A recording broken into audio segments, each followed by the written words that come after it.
झूठ का खान फैजल खान, हत्यारा फैजल खान, झूठों का सरदार फैजल खान, जिन्होंने पूरी पॉडकास्ट में झूठ ही झूठ परोसा है और उस झूठ को भी कहानी बनाकर परोसा है। मैं आप लोगों के बीच सारा प्रूफ लेकर के आया हूं और दूध का दूध और पानी का पानी हो जाए। सबसे पहली बात, फैजल खान के दोहरा चरित्र, बहू बेटियों को लेकर पर्दा के सामने बहुत इमोशनली होकर के बोलता है, लेकिन उसके आंतरिक सोच को जब आप जानेंगे, जब आप सुनेंगे, तब आपको पता चलेगा कि एक लड़की को लेकर के, घर की औरत को लेकर के उसके मन में किस प्रकार का विचार है, कैसा फैजल खान का दोहरा चरित्र है। व्हाट्सएप ग्रुप, खान सर के व्हाट्सएप ग्रुप में ऐड हो जाइए। साले सब ये सब को कोई तमीज तरीका नहीं, यही सब होता है। सब में माई बहन सबको भेज देता है। व्हाट्सएप ग्रुप में भेज दीजिए। तो नंबर इधर आई गया यहाँ पे,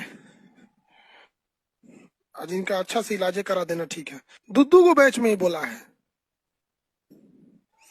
साले नचनिया नाम रख ले सिंगर, नींद आती, लिखता है कि नाम है सिंगर। साले नचनिया हो तो यहाँ क्या कर रहे हो? जाओ अपने घर में 2-3 महिला को लाओ, टाली पे नचवाओ, तुम गाओ, वो नाचेंगी सब, तुम गाओ। यहाँ पढ़ने के लिए चला हो यार? नौकरी से ज्यादा वो तुम्हारे घर की महिलाएं कमाएंगी सब, टाली पे नाचेंगी सब। तो तुम अगर महीना भर नौकरी करोगे ना तो 30 से 40 हजार की उन लोगों को क्या मिलेगा? सैलरी मिलेगा। घर वाले से नचवा दो, 2-3 बार नचवाएगा तो काम हो जाएगा। बेवकूफ सब साला यहाँ आके नौटंकी करता है। सब पड़ोसी का औलाद है सभी, सब जितना हरामी टाइप का होता है सब बाप का नहीं है। सब अपने एकदम लिख के रख लेना, अपने बाप का औलाद जो रहता है उसके अंदर संस्कार रहता है कि क्या इन।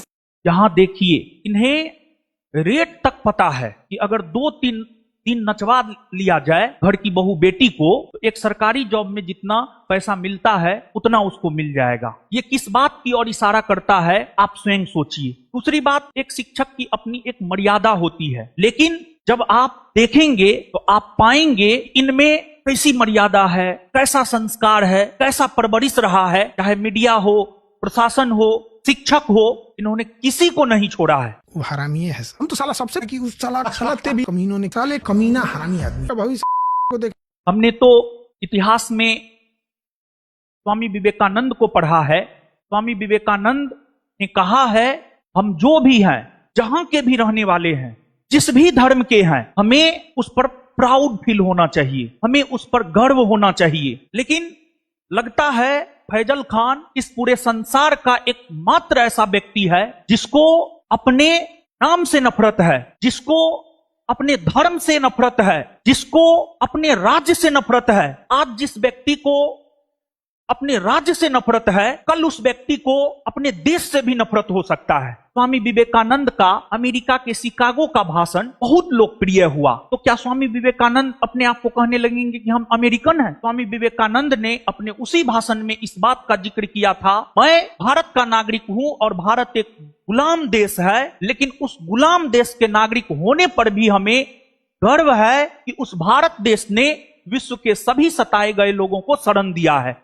ये आपको तकलीफ दिया कि खान सर मुसलमान बन गए एक घटना में? यही चीजें बहुत तकलीफ दिया।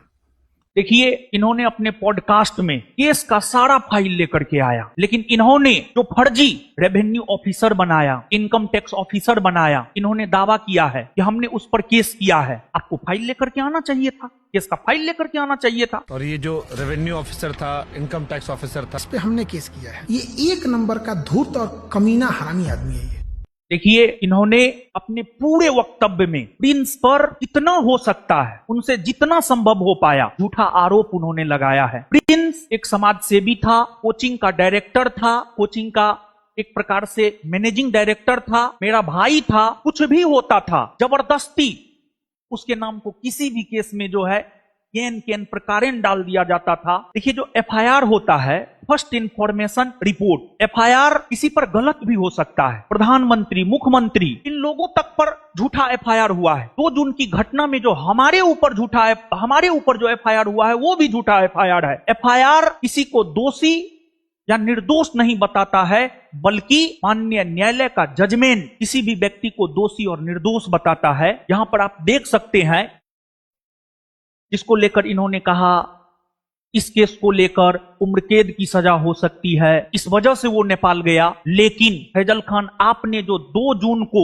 मीडिया में जो गलत बयानबाजी किया और उस गलत बयानबाजी के वजह से हमारी गिरफ्तारी हुई, यही उनके नेपाल जाने का कारण बना। और अगर फैजल खान 2 जून को मीडिया में गलत बयानबाजी नहीं करता तो आज हमारा भाई जिंदा रहता। आप यहां पर देख सकते हैं, ये जजमेंट 25 फरवरी 2026 का है। प्रिंस कुमार, इससे ऊपर ऑर्डर है, prosecution fail to prove the charges. Prince Kumar hereby acquitted from the charges of section 364A upon 34, 365 upon 34 and 120B of Indian penal code 1860 in the scarcity of appropriate evidence against the accused person। तो अब आपको decide करना है कि कौन सही है, कौन गलत है।